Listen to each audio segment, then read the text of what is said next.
Hi, this is Adam from Valley Physical Therapy and Sport Performance. I'm here with one quick question for you today. Do you ever experience back pain or tightness? I would guess the answer is probably yes, as most people do at some point in their life. So I thought it would be worth making a quick video today to show you two quick, easy techniques that we have that can help you with your back pain or tightness.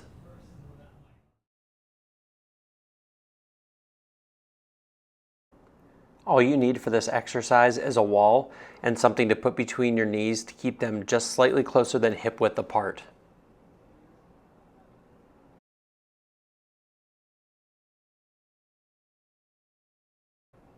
Like the first exercise, you need minimal equipment for this, and it can be done in the office or just about anywhere throughout the day. I hope you enjoyed the video and found it useful. Now, quick disclaimer. As we've discussed before, there are no magic bullets, and so sometimes exercises are not going to work for everyone.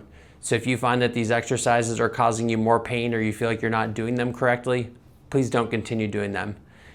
And again, I am always here and available for consultation to be able to help you with your pain. Thank you for watching.